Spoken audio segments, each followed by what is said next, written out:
Hello and welcome to this, an exciting first episode of Andy's Humble Opinions, a series in which I look at the Humble Bundle deals that are going on at the moment. And today's video will be covering the Humble Weekly Bundle, in which this week's theme is Brawlers. And the first game on the list is Fists of Awesome.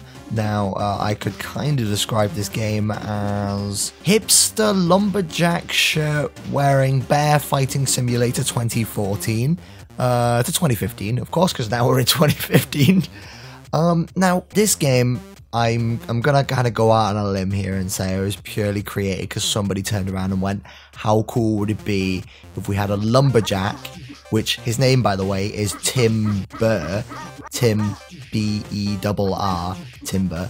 How awesome would it be if we had a lumberjack fighting bears?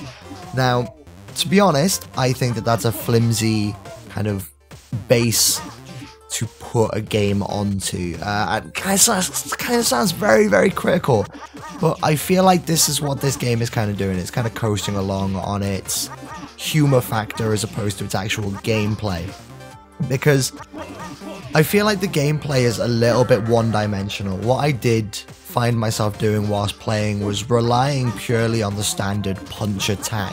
Now, I know that's kind of the whole point of it is, you know, you're supposed to be punching stuff. It's called Fists of Awesome, you're supposed to be punching stuff. But I kind of felt like, you know, they added a bunch of other attacks in there, like a jump kick, and also like the ability to kick people in the nuts and then beat them up as a kind of stun attack to grapple to beat up attack. You know, I felt like that those were kind of suboptimal ways of playing the game. I didn't feel like there were actual options. I felt like the only option really was to run around and punch bears in the face. Now, that sounds very, very kind of, you know, like I said, very critical, but I did have some other issues with the game. Now, the main issue that I had was the fact that, for some strange reason, even though it's a very simple looking game, a lot of pixel art and things like that, it was kind of dropping below 30 frames a second occasionally. I'm not entirely sure why that would be. Now, you know, that was only kind of in the beginning areas. Now, I'm not sure where that, again, would be, but it was only at the beginning, and then later on it did kind of even out, but it stuck at a very reasonable, I say reasonable 30 frames. I would rather have it run at 60, especially how one of the other games runs. You'll hear about that one a little bit later. So I kind of felt like, you know, that was one of the other letdowns. And another massive letdown that I had was the fact that I wanted to play this with a controller, because I feel like Brawlers are really kind of optimally played with a controller. So I plugged my controller in, tried to get it to work, and all I could really do with the controller is walk left and right and up and down, and I couldn't attack or anything like that, so I had to resort to using my keyboard. Now, I didn't feel like I was missing out. The keyboard controls worked actually pretty well. I did get a little confused occasionally because it felt like it was trying to map it as if it was a controller. Like the, I think it was ASD were attacks. I think W is also an attack as well. So I felt like it was trying to map it to the Xbox controllers, A, B, X, Y buttons, but on a keyboard interface. So those were kind of the major issues that I had. Other than that, I think that, you know, for a kind of pay what you want scheme, it's not actually that bad of a purchase, especially when you're going to be getting what I think are two other kind of better games, in my opinion.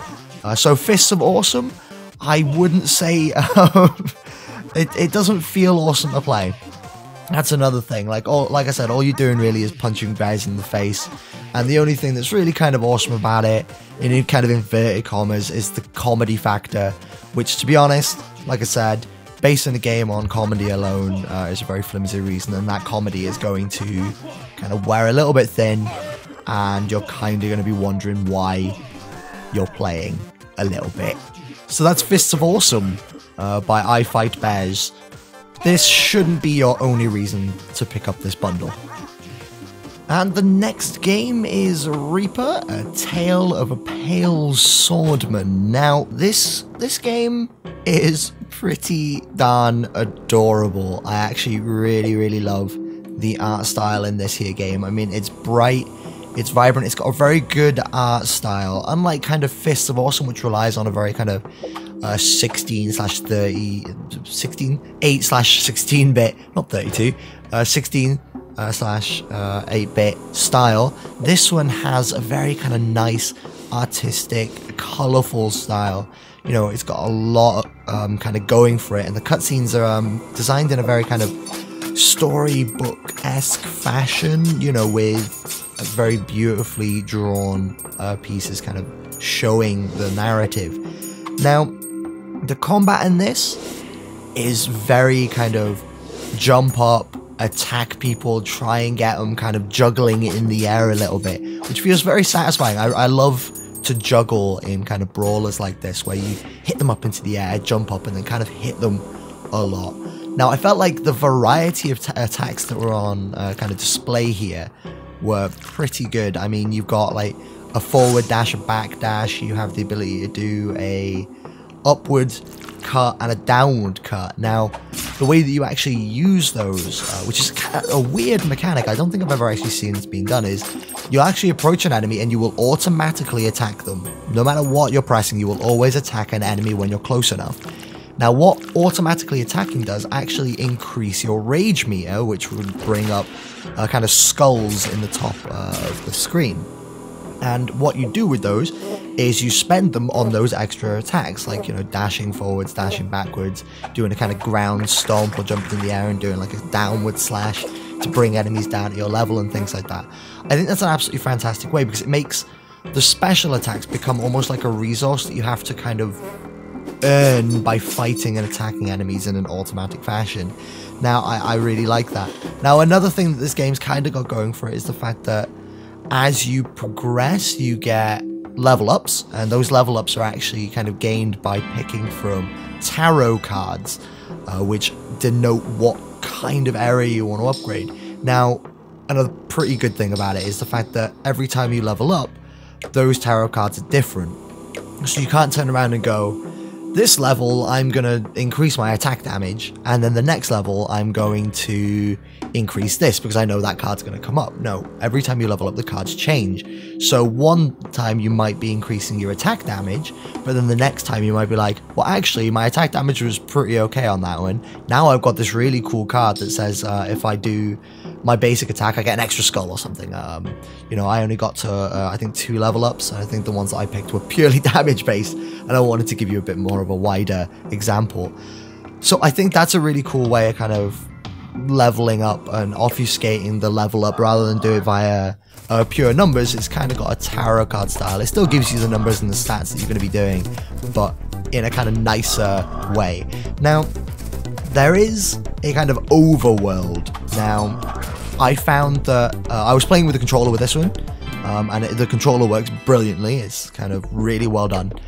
But there's an overworld map where you kind of go and get your quests and things like that, and I was struggling to use that with the controller because there's a little like kind of bright circle that moves around the map, and it moves a little bit too fast for my liking. I'm not sure if that was something that I had in the settings, but I felt like moving around in kind of the combat mode was just, it was fine. I had no issues with that. I had no issues with the game outside of just the map thing. But once I was on the map, I was struggling to kind of control what I was doing, to pick where I wanted to go and things like that. It was a little bit of a struggle, and it kind of felt like that was geared more towards a mouse and keyboard control scheme rather than a controller one. I felt like that was just added as a kind of like an aside. So I really hope that you know, they kind of fix that, maybe, if they're kind of still working on fixing bugs and stuff. But other than that, I felt like it was really good. I liked the combat style. I liked the ability to juggle people.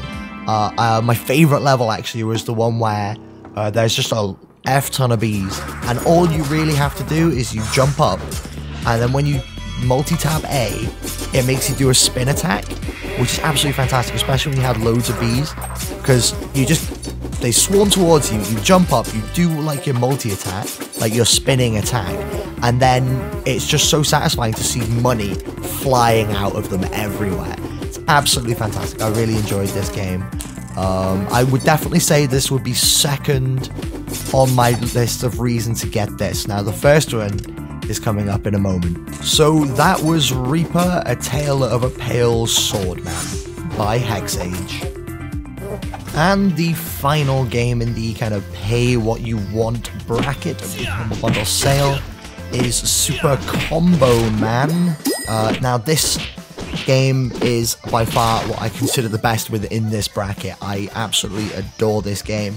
Not only does it run super freaking well, but it feels super good, and it just has the best style in my opinion. Like, the style is kind of what makes it. Now, to start off with, I'm going to say, like I said, it runs super freaking well. I was averaging above 100 frames a second, which is exactly what you want from a game like this. It was running smooth as anything. The input controls were absolutely fantastic. I had no issues with any form of latency or anything because it's running at about 100 frames a second. How can you have any issue with input latency when it runs that fast? Now, the style in this, I'm going to say that in the cutscenes and in the game, there is a kind of two different styles. They look very similar, but there's two different styles. Now, in the cutscenes, it's got a kind of flash animation style, you know, kind of the old, kind of Newgrounds flash animation look, with a kind of anime twist. It kind of feels a lot like the Sonic the Hedgehog cartoon way back when. So it kind of has that kind of flash animation vibe. It's very nice to look at, and it's very good to watch. Now, on top of that, in the game you have this almost like it's almost like a sticker style. I think that's the best way that I could describe it. The game looks and feels like you're playing with a bunch of, like, vinyl stickers. All the characters have kind of a white outline, and all the things feel a little bit just off the page, almost like they've been stuck on, and as you run around, almost feels like you're being removed and put back on, kind of in an animation sense. But it's just kind of, that's how it makes me feel when I'm playing. I feel like I'm playing with a bunch of stickers on, like, a background, almost like those playbooks that you would get, and there'd be stickers in the front, and then within there was like vinyl pages which you could stick things on and then take things off again. It kind of felt like that. Now, this game is also making a kind of lot of hard type references. It wears its references very much on its sleeve. Like I said, things like Sonic the Hedgehog, where there are checkpoints that when you run at them, they kind of spin quite quickly. Visually, it reminds me a lot of kind of the very chibi kind of Sonic the Hedgehog style art, but in a very kind of much more cleaner fashion. And the combat just feels absolutely amazing. On top of that, like, everything just kind of works really, really well. Now, to be honest, one of my favorite references in this is one that is, I'm fairly certain, a Ren and Stimpy reference. A lot of the times the faces turn into these kind of Ren and Stimpy-esque looks. Like, they just pull these weird faces that are kind of distorted and a little bit grotesque to look at sometimes. And my favourite one was where I just pressed a button and he was just like, look at my butt. But he was pulling that kind of Ren face. Like, I just don't know what it was about it, but it just struck that chord with me. It reminded me of that. Now, I think the combat is absolutely fantastic. Again, it's a game about brawling. It's about combat, it's about fighting, and if that doesn't feel good, then you can pretty much disregard it. But this feels absolutely fantastic. I love it. The style is amazing. Just how it makes the fights feel in relation to the style is just stunning. And as you progress, you unlock more and more attacks. Like in the session that I played, very short, I unlocked one passive which gives me extra defense, and then I unlocked another one which was basically a dive kick ability, which was amazing. You like press down and B, and that's another thing on a controller when you're actually playing. Pressing up and attack makes you do kind of like an uppercut, whereas just doing a standard X attack just makes you do a standard punch. It's things like that where the position of the control stick to what you're hitting makes things happen in a very different way, and I really, really like that about it. Now, there are collectibles within the game, and this is kind of where it kind of wears its reference on the sleeve to itself this time, is you're actually collecting stickers, even though you're technically yourself a sticker. It's a little bit kind of meta and weird. But one thing that I would say that I don't like about it very much is the fact that there is an announcer, and every time you kind of fight, he spouts out these really nerdy one-liners, like total noob and things like that. It's a little bit like, really? But thing is, once or twice you can kind of get away with it. I kind of wouldn't mind, but it's just the fact that he always says something at the end of pretty much every fight, and it does start getting a little bit repetitive. But other than that, I think this is absolutely fantastic. Unlike the previous game, this game's overworld works perfectly as well. You're basically just moving a little avatar of yourself around the map, and then you press A to where you want to go. That's how it should always be when you want to have controller support with something. And I felt like the controller ran beautifully. Everything worked really well with this game. I am totally smitten with this game, and this should actually be the reason to get the kind of pay what you want part of the bundle. Like this, without a doubt, hands down, is the best out of all of the games that I've looked at so far. So now we're going to be taking a look at the minimum kind of spend bracket, where you have to beat the average spend. So that has been Super Combo Man Don't Smash Edition, and I hope you pick this one up because it's absolutely fantastic. And the first game in our kind of beat the minimum requirement is Ascendant. Now, this is a game I'm very certain that I looked at a very, very long time ago. And to be honest, I don't think much has really changed with it. Not that I can entirely remember how the kind of game felt back then. So basically what this kind of feels like, now this is kind of what I got on my notes right now, is I've just written down that it has this feeling of Binding of Isaac if it were to have been a brawler. You have the same kind of mechanical elements. You have rooms that you enter into that you have to defeat all of the enemies before you can exit from. You have pickups that you can make when you enter into those rooms. There are kind of chest rooms which you can go into to get weapons or some form of special power-up. There are special power-ups which you can collect that kind of change how you play or give you certain things. And there are bosses at the end of every kind of level, if you will. It's very much a kind of Binding of Isaac if it were to have been a brawler. Now, that's kind of like a really lazy way of kind of reviewing or kind of taking a look at a game, forming an opinion about a game, because once you turn around and go, it's like this game, everybody kind of goes, oh, it's a knockoff.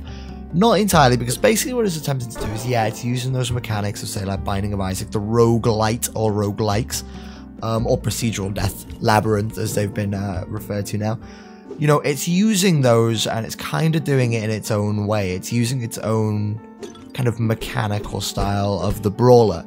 You know, so you'll run into a room, you'll be hitting people, you'll be juggling people. I mean, one of the bosses is defeated by the ability to throw him up in the air, like his minions up in the air, and then to just twat them into his tower to knock it over.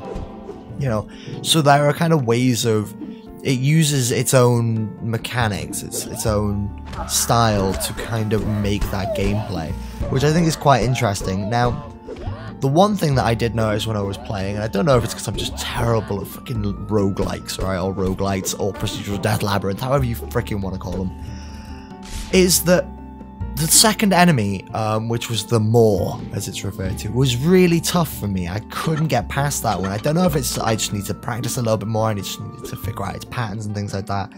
But I was kind of struggling to get past it. I don't know if that's something that is, like I said, just me, or if there is a little bit of a difficulty spike right there at the beginning of the game.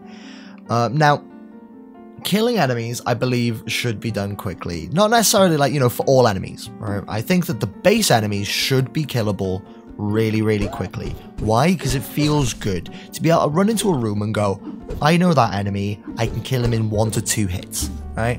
That's the minimum for a base enemy, and then I think you should have other enemies that are tougher, and that you can look at them and go, oh look, that guy is terrifying and I'm scared of him. One game that I was discussing with Ashley not that long ago was the fact that Volgar the Viking, a game that I'm probably going to rage quit because it's so hard. That game has a series of enemies that you can look at and immediately go, that is a base enemy, I can kill that in 1 hit. That one is a blue enemy, it's going to behave differently to the base enemy, and it's going to take more hits to kill. That guy's a red enemy, that guy's going to behave different to the green and blue enemy, and he's going to take even more hits than all of them to kill. That's the kind of thing that I like in games like that is where you have an enemy that's really easy to kill, and then there's harder ones after that. It just means you feel awesome being able to kill the first bunch of enemies in the first bunch of rooms really easily, but then there's harder ones later on. Now, I would have to say, the music in this game is lovely. The art style, I think, is a little here and there. It's definitely unique. I really do like it. It's kind of got a Aztec Mayan kind of vibe to it. But I think like the backgrounds are fantastic. I really like the backgrounds. They're quite pretty to look at. However, I think that the character and the enemies that you're fighting, the design on them, doesn't look that nice. They kind of stand out a little bit too much. It doesn't feel like everything's in a unified package. So I feel like they stand out a little bit too much from the background, and they look a little bit kind of underdeveloped or something. I don't know how to really phrase it, but I just don't... It could just be a personal preference where I just don't like the art direction they've gone with for the enemies. Or if it's just the fact that I think they're a little bit low quality. I mean, it could be that one. Now, one thing that I do really, really like is the fact that in the game there are actually at the beginning multiple characters, or 2 characters to choose from. You have the ability to unlock more as you go. And at the same time, there is a lot of kind of pickups and power-ups that you can use and get as you're playing along. So I think that that's a really great kind of mechanic that, again, is kind of taken from the Binding of Isaac and things like that, where you go through the labyrinth and you find new items and you unlock them and you find out what they do. So I believe that this is actually a really good game. I liked it when I kind of looked at it way back when, and I kind of still like it now. Now, I had no problems with the controller. I had no problems with kind of frame rate. It was a very solid frame rate all the way through. So there were no major issues outside of just kind of like art style and art direction. But otherwise, I felt like the game was pretty good, if not a little bit dull in places because of how long it takes to kill certain enemies. And how long it takes to defeat them. I found myself just pinning them up against the side wall and then just continuously wailing on them until they died. So that has been Ascendant, and that is in the kind of beat the minimum required amount. And I think it's a pretty good game. And now we're on to what I'm going to believe is the second game in this bundle that is designed purely for comedic value. And that is Fists of Jesus. Now, when I started playing this, again, I wanted to play with my controller, because I believe that Brawlers are controller games. Right? I want to be able to sit back and beat the living heck out of some stuff. And the first thing that I found is I had massive controller issues with this game. Not that the controller didn't work, because the controller did, and when I was fighting, the controller was working okay. However, I felt like the way that the game mapped everything to the controller was freaking strange, right? To select something, to say okay to something, you had to press the right bumper. That's a really strange place to put that. Now, attacking and everything like that, that was perfectly fine. It was A to attack, you know, do a standard attack. There was some special moves you could use. You know, you could select weapons by pressing the bumpers and stuff. I just didn't understand why to say okay to something I had to press a bumper or something. It's a little bit odd. And then I found myself being incapable of playing as Jesus. That was another thing. I was stuck playing as Judas. Now, that's not any issue, because I don't think they play differently. Like I said, though, I didn't get a chance to, because I couldn't figure out how to freaking swap with them, with the controller. So I don't think that they play differently. I did notice in a kind of upgrade menu that there were some different skills that each of them had. Now that might make them play a little bit differently. Who knows? I didn't have a chance to. Now, the game definitely looks nice. Now, I said that, you know, one of the games in this one had a bit of a Flash style in its cutscenes.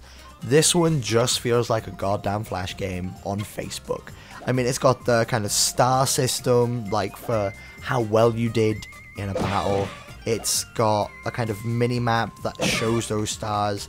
I almost want to say that it's a little bit like Kingdom Rush in that sense, where it's got those stars and you want to kind of beat each level to the best of your ability. You want to get maxed out stuff. So it kind of encourages that. And then at the same time, there are some gates based on how well you've been doing. So if you don't have enough stars, you can't go on to the next part of the game, which I can understand, because obviously, you know, they want to kind of make sure that you're understanding the basic principles of the mechanics of the game.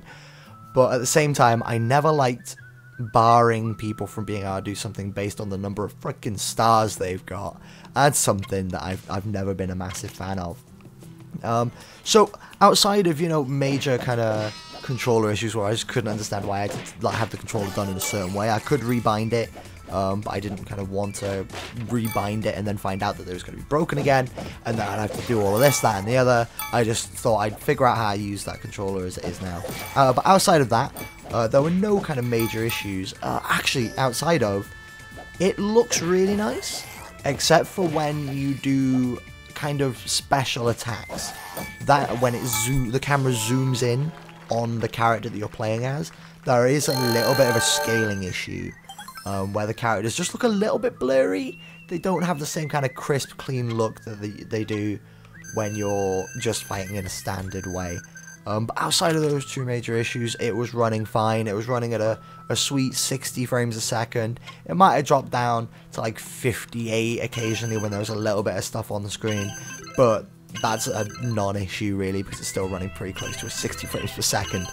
So that is Fists of Jesus, the final game in the kind of beat the minimum requirement part of the Humble Bundle. And to be honest, I enjoyed it. I thought that it was a pretty okay game. If not, like I said, a little bit Facebook feeling, and a little bit, yeah, but I still enjoyed it nonetheless. I might give it another little bash. And the final game on the list is the always impeccable Guacamelee. One that I didn't buy in the Humble Bundle. I already kind of owned this one through Steam. And to be honest, it is an absolutely fantastic brawler slash Metroidvania style game in which exploration and things like that are greatly rewarded, and it looks fantastic, sounds fantastic, plays fantastic. I don't think there are any major issues that I've actually ever had playing this game. I think it is a cracking little game.